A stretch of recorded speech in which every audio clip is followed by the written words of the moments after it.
Have you ever felt it? The crushing weight of the city, the constant noise, the endless grind, the feeling of being just another face in a million? That's what we were escaping. Me, my girlfriend Chloe, and our three best friends.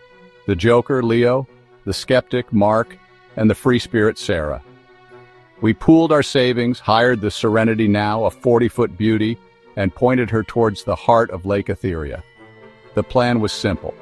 2 days of sun, swimming, maybe a little too much wine, and, well, reconnecting. Away from everyone, away from everything. The first few hours were paradise. The water was a sheet of glass reflecting the blazing sunset. Chloe looked incredible. The way the light caught her hair, the easy smile she saved just for me. We whispered about the future, about how one day we'd do this for real, on our own boat. Leo cracked jokes, Mark finally put his phone down, and Sarah's laughter was infectious.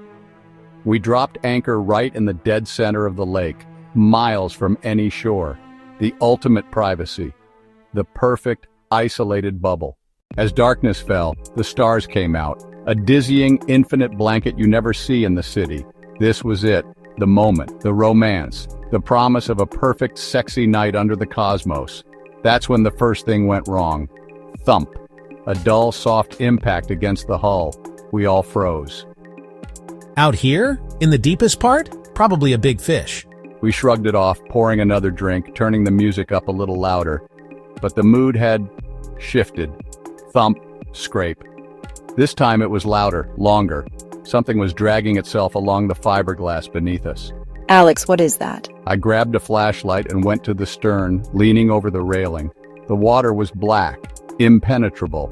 I shone the beam into the depths, but it just reflected my own worried face back at me. And then I saw it, just for a second. Something pale, long, and thin, drifting just below the surface. It wasn't a fish. It looked almost like an arm, but wrong, too long. The fingers too spindly. It was gone before I could even process it. See anything? No, nothing. We tried to laugh it off, we really did, but the sounds didn't stop. They became a rhythm, a slow, patient knocking, like someone was politely asking to be let in. Then the lights on the control panel flickered and died. The interior lights, the radio, everything. We were plunged into silence and darkness, save for the weak beam of my flashlight.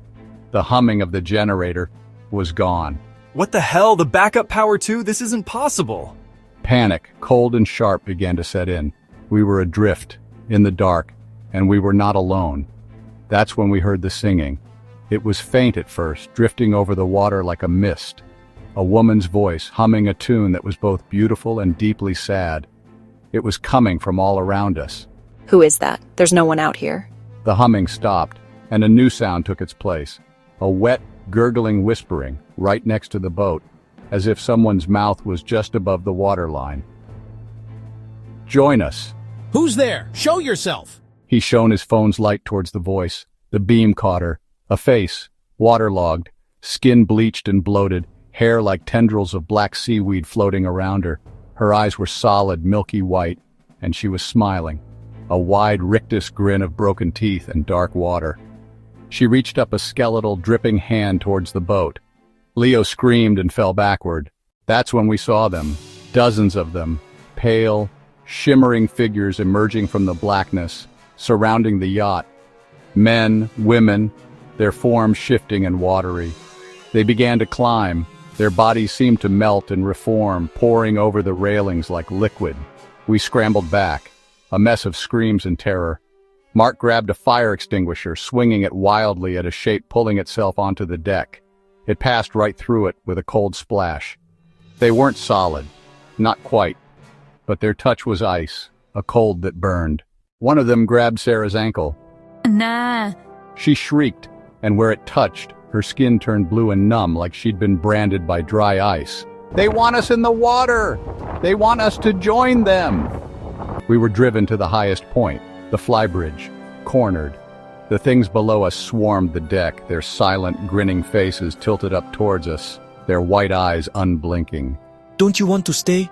It's so quiet here, so peaceful. No more city, no more noise, just us, forever. The whispering was a chorus now inside our heads.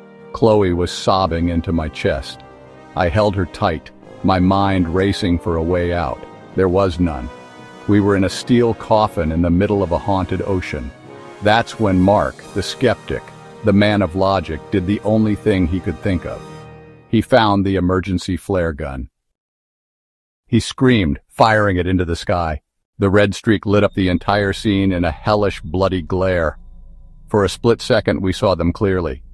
The sheer number of them, the hollow agony in their empty eyes. And we saw what was behind them, in the water. A vast, dark shape, deeper than the lake floor should have been. A presence, the source of it all. The things recoiled from the light, hissing like water on a hot stove, dissolving back into the lake. Silence. The flare fizzled out and plunged us back into darkness. We waited, hearts hammering for what felt like an eternity. Nothing. The knocking had stopped. The whispers were gone. Is it over? As if in answer, the boat's lights flickered back on. The control panel beeped. The generator rumbled to life. The sudden normalcy was more terrifying than the haunting. We didn't speak. We didn't sleep. We just huddled together, watching the water until the sun began to bleed over the horizon.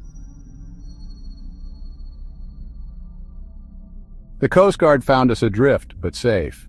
They said we must have hit a dead zone, a weird electrical storm, maybe got spooked by some lake gas. They had all the logical answers in the world. We didn't tell them the truth. They wouldn't have believed us. We got back to the city, to the noise, the grind, the crowds. But we don't see it as a prison anymore. We see it as a shield. Because sometimes at night when the apartment is quiet and the city is sleeping, I can still hear it. The faintest echo of a knock against the pipes. The drip of a tap that sounds like a whisper. And I know. We didn't truly escape. We were let go.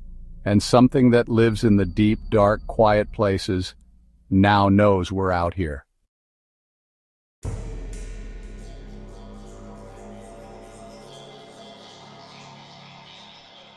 So the next time you crave silence, true silence, be careful what you wish for, because in the quiet, other things can hear you too.